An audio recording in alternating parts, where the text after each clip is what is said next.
Okay, magandang araw mga katropa. Update ko lang kayo sa nangyayari sa itik natin. Yan, may singsing siya mga katropa. Isang palatandaan yan na isa yan sa mga mangingitlog natin mga katropa. Ito yung unang araw na nakakita tayo ng namatay na itik sa loob ng kulungan. Yan, tiningnan natin kung ano ba naging sanhi ng pagkamatay niya. Pwedeng sawa o kobra ang pumatay sa kanya mga katropa. Kaya naglagay tayo ng guwantes kasi baka kobra ang tumuklaw sa kanya, may naiwan pang kamandag. Hindi natin alam kung anong mangyari, kaya safety first tayo mga katropa. Ayan, kung nakikita nyo, meron akong tinitingnan. Yan, meron akong nakitang sugat sa may bandang ilong niya. Ayan, may sugat siya. Pwedeng tinuklaw nga siya ng kobra at yan yung naging sanhi ng pagkamatay ng itik natin. Dahil kung hindi nyo may tatanong mga katropa, dun sa kabilang bahay, naubos ang mga manok nila. At napag-alaman nila na ang pumapatay sa mga manok nila ay cobra.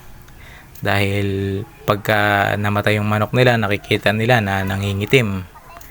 Kaya yun yung isang dahilan na nakikita natin. At hindi lang yan, tiningnan natin ang buong katawan.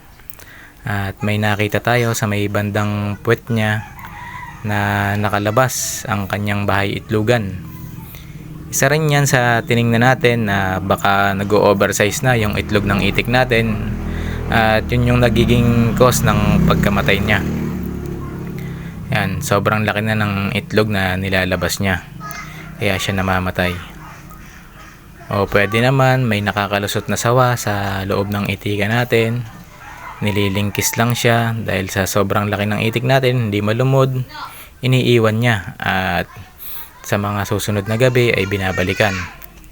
Kaya hindi lang isang beses tayo namatayan ng itik mga katropa, kundi 3.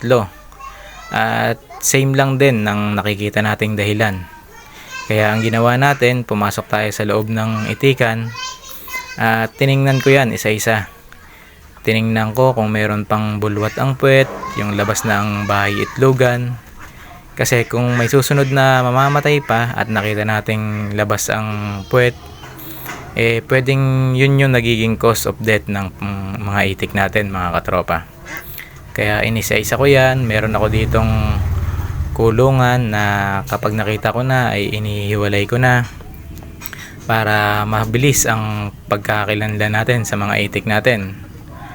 At meron nga akong nakita dyan na isang may bulwat ang puwet.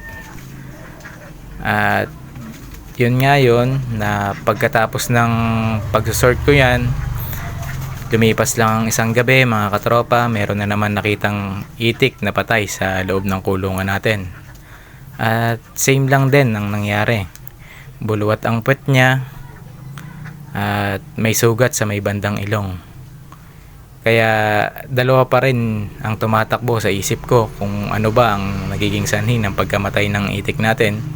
Kung kobra nga ba, sawa o kung anumang hayop ang nakakalusot sa loob ng kulungan. Ayan, yan yung isa sa mga nakita ko mga katropa. Bulwat ang puwet niyan, tiningnan kong maigi, walang sugat sa ilong. Yan, labas ang bahay itlogan. At ang ginawa ko dyan mga katropa, nilagyan ko pa ng isang singsing yan para maging 2 ang singsing niya nang sa ganon kapag may nakita tayo sa susunod na araw, yan na nga yun naging dahilan dahil oversize na ang kanyang itlog. Pero sa totoo lang ang nangyari, nagkaroon ulit tayo ng namatay na itik na pangatlo at hindi yun yung naging dahilan ng pagkamatay niya kundi cobra nga ang pumapatay sa kanila. At meron din tayo nakitang sawa mga katropa na pumapasok sa loob ng itikan natin. At ito yung ipapakita ko sa inyo. Tapusin nyo lang ang video at marami kayong matututunan dito na pwede nyo nang maiwasan at hindi na mangyari sa inyong mga alagang hayop. Ayan. Kung alam nyo lang mga katropa, lumilipas lang ang isang gabi, meron na tayong namamatay na itik. At kaya, ayan, pagpunta natin ng mga sumusunod na gabi, pinapasyalan natin ang ating loob ng kulungan. At pagpunta natin doon, nakita nga natin na may sawa sa taas ng puno. Dahil hindi siya makapasok, palibot na siya ng lambat. Pagtingin natin sa taas, andun siya, nakalawit-lawit siya. Papasok na sa loob ng ating kulungan. Kaya ang ginawa natin, nagdala na tayo ng pala. Kung sa ganon, meron tayong makitang kalaban ng mga itik natin na siyang sumasalanta at nagiging sanhi ng pagkamatay ng mga itik natin. Kaya nung nakita natin siya ay hindi tayo nagdalawang isip na patayin. Bawal man ay kailangan natin gawin dahil napupurwisyo ang ating mga itik. At ito pa ang isa sa mga kalaban ng ating mga alagang hayop. Meron tayong nakitang cobra. Ayan. Matapang yan mga katropa. Sumugod na sa atin yan. Kaya ginawa natin ang paraan.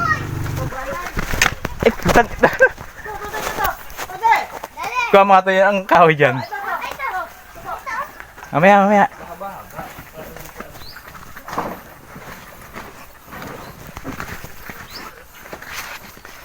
Baka, laksin dyan baka mag-atras.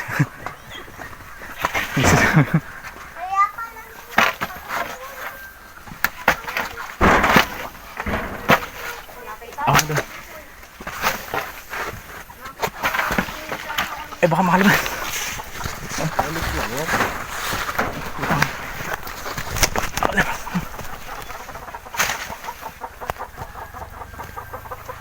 Dali na yung katawan.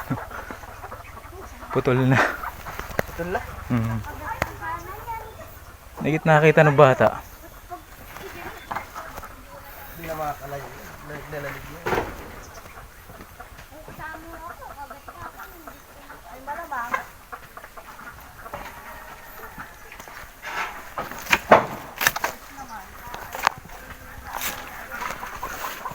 Hindi mo sumasalanta ng mga ano ko, itik ko. Tusukin yung ulo. Patay ka na. Lakas mong patay ng hayop. Ayan mga katropa.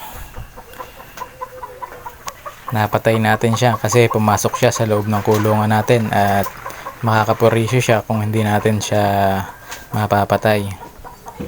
Mabuti na lang at nakita ng pamangkin ko na yung buntot ay nakalabas at nandito sa loob ng kulungan natin, nakapasok sa lambat at agad nating inaksyonan. Dahil ito yung isa sa nagiging sanhi ng pagkamatay ng itik natin. Yan yung tumutuklaw, nangangain ng itlog, kaya nakikita nating patay. Dapat ng ulo ay. Kung sawa yun, lulumod din ng sawa yun at nililingkis lang yun, malulumod na nila. Pero hindi sila makakalabas dahil may lambat tayo at mahuhuli din natin sila. Kaya pasalamat na rin tayo mga katropa at nahuli natin. At walang masamang nangyari sa mga bata o sa atin. At sa mga alaga nating hayop, hindi na nabawasan dahil nga na-action na natin, nakita natin kaagad. Kaya importante mga katropa, lagyan natin ng lambat nang sa ganon may nakaharang sa mga itik natin at nagsisilbing proteksyon para sa kanila. Hanggang dito na lang ang ating video. Maraming salamat.